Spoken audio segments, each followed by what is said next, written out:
जिंदाबाद जिंदाबाद जिंदाबाद जिंदाबाद কোচ ৰাজবংশী জনগোষ্ঠীক শীঘ্ৰেই জনজাতিৰ মৰ্যাদা প্ৰদানৰ দাবী গুৱাহাটীত সদৌ অসম কোচ ৰাজবংশী মহিলা সন্মিলনী ধৰ্ণা কাৰ্যসূচী কোচ ৰাজবংশীৰ প্ৰতিবাদত উত্তাল মহানগৰীৰ চচলৰ ধৰ্ণাস্থলী সদৌ অসম কোচ ৰাজবংশী সন্মিলনীৰ ভগ্নী সংগঠন সদৌ অসম কোচ ৰাজবংশী মহিলা সন্মিলনী উদ্যোগত আজি চচলৰ ধৰ্ণাস্থলীত দুঘণ্টীয়া ধৰ্ণা কাৰ্যসূচীৰ ৰূপায়ণ কৰা হয় এই ধৰ্ণা কাৰ্যসূচীৰ জৰিয়তে সংগঠনটোৱে কোচ ৰাজবংশী জনগোষ্ঠীক শীঘ্ৰে জনজাতিৰ মৰ্যাদা প্ৰদানৰ দাবী জনায় তদুপৰি শিলখাকুত অৱস্থিত সন্মিলনীৰ মুখ্য কাৰ্যালয় চিলাৰাই ভূমি উচ্ছেদ কৰি চৰকাৰে ঘোষণা কৰা উত্তৰ গুৱাহাটীৰ ভূমি শীঘ্ৰে সন্মিলনীক আবদ্ধ দিয়াৰো দাবী জনোৱা হয় সংগঠনটোৰ আন দাবীসমূহ হ'ল মিছন ভূমিপুত্ৰৰ দ্বাৰা দিয়া OBC প্ৰমাণ পত্ৰৰ ক্ষেত্ৰত হোৱা অবাধ দুৰ্নীতি আৰু বেমেজালি বন্ধ কৰি সন্মিলনীক চিনাক্তকৰণৰ সম্পূৰ্ণ দায়িত্ব অৰ্পণ কৰা ৰূপসী বিমানবন্দৰৰ নাম বাহাল ৰখা BTR ৰাভা হাছং আৰু ট্ৰাইবেল ব্লক এণ্ড বেল্টত বসবাস কৰা কোচ ৰাজবংশী লোকৰ ভূমি অধিকাৰৰ লগতে সকলো সাংবিধানিক অধিকাৰ সুনিশ্চিত কৰা সংগঠনটোৱে বিভিন্ন শ্লোগানেৰে চৰকাৰৰ বিৰুদ্ধে সাব্যস্ত কৰে প্ৰতিবাদ আনহাতে অতি শীঘ্ৰে প্ৰতিবাদী কোচ ৰাজবংশীসকলৰ দাবীসমূহ মানি নললে চৰকাৰৰ বিৰুদ্ধে বৃহৎ প্ৰতিবাদী কাৰ্যসূচী গঢ়ি তোলাৰ হুংকাৰ প্ৰতিবাদকাৰীসকলৰ প্ৰথম কথা হ'ল কোচ ৰাজবংশী জনগোষ্ঠীকে ধৰি 6 জনগোষ্ঠীৰ যি জনজাতিকৰণ সেই কথাটো সৌহিনা অসমৰ মাননীয় মুখ্যমন্ত্ৰী ডাঙৰীয়াই কৈছে যে অহা এপ্ৰিল মাহত তেওঁলোকে কথাটো বিধানসভাৰ মজিয়াত লৈ আহিব কিন্তু আচৰিত কথা যে যি সময়ত আমাৰ এই 6 জনগোষ্ঠীৰ জনজাতিকৰণৰ বিলখন ৰাজ্যসভাত জীৱিত হৈ আছে সেই ক্ষেত্ৰত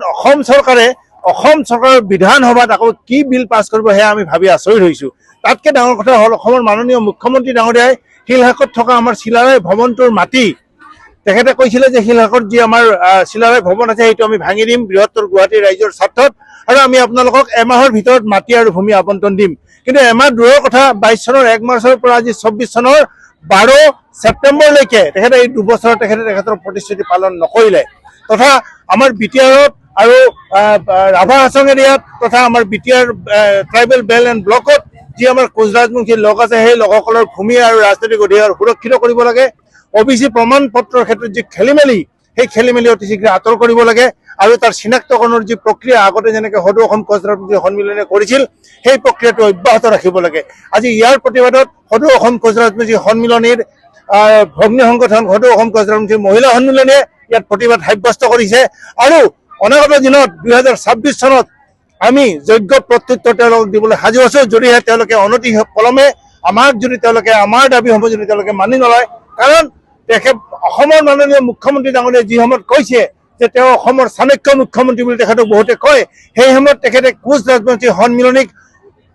অফিচিয়েল লগ দিবলৈ তেখেতে অপাৰক তেখেতে সময় উলিয়াব পৰা নাই যি সময়ত অসমত 70 লাখ জনগোষ্ঠী আছে কোচ ৰাজবংশী এই 70 লাখ কোচ ৰাজবংশী জনগোষ্ঠীয়ে এইবাৰ অহা 2026 চনৰ বিধানসভাৰ যি আমাৰ ইলেকশ্যন হ'ব সেই বিধানসভাৰ ইলেকশ্যনত আমি তেওঁলোকক যোগ্য প্ৰত্যুত্তৰ দিম আৰু কংগ্ৰেছক আমি যেনেকৈ আমি জংঘললৈ পঠিয়াই দিছিলোঁ এইবাৰ বিজেপিকো আমি 2026 চনত আমি জংঘলত পঠিয়াই দিবলৈ আমি সাজু হৈ আছোঁ কোনো গুৰুত্বই নিদিয়ে তেওঁলোকে শাসন যেতিয়া শাসনত আহিব শাসনত অহাৰ আগে ক'ব যে কোচ ৰাজবংশীসকলক জনজাতি কৰিব কমতাপুৰ কথা আহিলে কমতাপুৰ মানে দিব এনেকুৱা ধৰণৰ আভুৱা কথা কয় তেখেতসকলে আৰু যেতিয়া শাসন অধিষ্ঠ হয় তেখেতসকলে কোচ ৰাজবংশীসকলৰ জনজাতিকৰণৰ কথা পাহৰি যায় আৰু